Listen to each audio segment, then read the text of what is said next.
আলু ও পেঁয়াজ আমদানিতে ভারতের বিকল্প খুঁজছে বাংলাদেশ। দর্শক, খুবই যুক্তিসঙ্গত একটি বিষয়। ইতিমধ্যে একটি পরিস্থিতি তৈরি হয়েছে। ভারতের যে শাসক দল, তার লোকজন, শুভেন্দু অধিকারীর মুভমেন্ট তো দেখেছেন, যে রীতিমতো পেট্রাপোলে এসে সড়ক অবরোধ করেছে যে ভারত থেকে কোনো নিত্যপণ্য ঢুকতে দেবে না।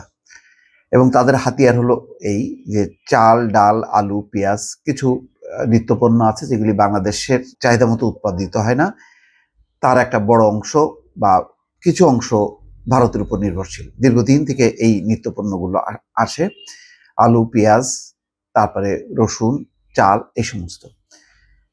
এখন যে পরিস্থিতি সামনে, তাতে যে কোনো সময় এই শাসক দলের উস্কানিতে বিভিন্ন শুল্ক বন্ধ করে দিতে পারে, যেই জায়গাগুলো থেকে পণ্য ভেতরে ঢুকবে। তো এই জায়গায় একটা বিকল্প উৎস দরকার বাংলাদেশের সমস্যা হলো, বাংলাদেশের প্রতিবেশী আরেকটি রাষ্ট্র মিয়ানমার, সেটা হচ্ছে যুদ্ধ বিধ্বস্ত।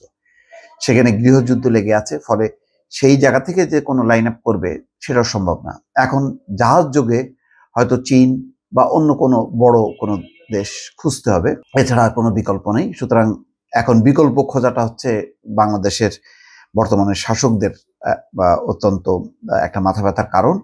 যে সেটা যদি খুঁজে বের করা না হয় এবং সেটা যদি নিরাপদ এবং টেকসই না হয়, তাহলে বাংলাদেশ বিপদে পড়বে। যে কোনো মুহূর্তে এই সমস্ত পণ্যের একটা ক্রাইসিস তৈরি করে সংকট তৈরি করবে। সেই কারণেই এখন প্রথমত আলু এবং পেঁয়াজ এই আমদানিতে ভারতের বিকল্প খুঁজছে বাংলাদেশ। সেই খবরটা প্রকাশ করেছে প্রথম আলো। সেখানে বলা হচ্ছে, আলু ও পেঁয়াজ আমদানিতে একক উৎস দেশের উপর নির্ভর না করে বিকল্প খুঁজছে বাংলাদেশ। এই দুই পণ্যের সরবরাহ ব্যবস্থা ঠিক রাখতে সরকার ভারতের পাশাপাশি আরো কিছু দেশ চিহ্নিত করেছে। এই নিয়ে Bangladesh trade and tariff commission গত সপ্তাহে এক প্রতিবেদন দিয়েছে বাণিজ্য মন্ত্রণালয়। এ বিষয়ে এই দুই পণ্যের আমদানিকারক, উৎপাদক, পাইকার, কৃষি মন্ত্রণালয় সহ সংশ্লিষ্টদের গত বৃহস্পতিবার বৈঠক করেছে তাদেরকে নিয়ে বাণিজ্য মন্ত্রণালয়। এই নিয়ে আরো বৈঠক হবে বলে জানা গেছে। জানতে চাইলে বাণিজ্য সচিব মোহাম্মদ সেলিম উদ্দিন গত বৃহস্পতিবার জানান, আলু পেঁয়াজের দাম ও সরবরাহ পরিস্থিতি ঠিক রাখার জন্য বিকল্প উৎসের সন্ধান দিয়েছে বিটিটিসি। আমদানিকারকদের প্রতি আমরা অনুরোধ করব, তারাও যেন এই ব্যাপারে মনোযোগী হয়। বর্তমানে আলু পেঁয়াজের আমদানি হচ্ছে শুধু ভারত থেকে, আলু এবং পেঁয়াজ আমদানি হচ্ছে ভারত ও মিয়ানমার থেকে।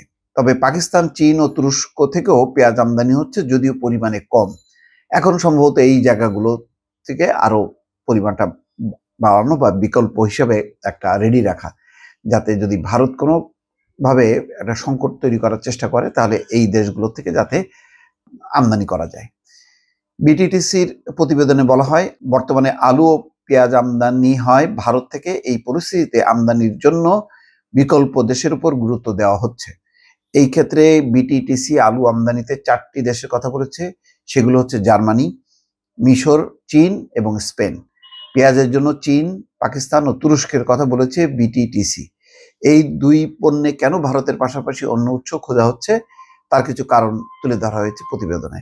এতে বলা হয়, বর্তমানে ভারতের স্থানীয় বাজারে পেঁয়াজ এবং আলুর মূল্যে ঊর্ধ্বগতির প্রবণতা লক্ষ্য করা যাচ্ছে। স্থানীয় বাজারে স্থিতিশীল করতে ভারত রপ্তানি নিরুৎসাহিত করার বিভিন্ন পদক্ষেপ নিয়ে থাকে। তাই বিকল্প উৎস থেকে বাংলাদেশে আমদানিকারকদের উৎসাহিত করা যেতে পারে বলে মনে করে বিটিটিসি। তবে যতই বলা হোক না কেন, আমার মনে হয় একটা রাজনৈতিক কার্যকারণ আছে।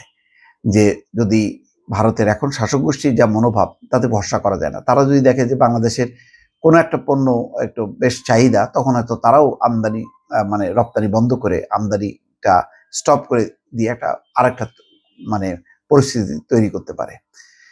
শুধু ভারতে যে উৎপাদনে সমস্যা অথবা সেখানে যে ওই জিনিসের দাম বেশি, এটা সম্ভবত না। অন্তত শুভেন্দু অধিকারীর আন্দোলন থেকে বোঝা যাচ্ছে যে তারা সীমান্ত অবরোধের যখন চিন্তা করছে, তখন বাংলাদেশকে চিন্তা করতে হবে যে এইসব পণ্য অন্য কোন দেশ থেকে আনা যায়। তো এইটাই আসল কার্যকারণ। অন্য বাণিজ্যিক কার্যকারণ হয়তো আছে, কিন্তু এখন রাজনৈতিকভাবে খুব গুরুত্বপূর্ণ বিকল্প বাজারের যে উৎসগুলো, সেগুলো খুঁজে বের করা। দর্শক, ভালো থাকবেন। আল্লাহ হাফেজ।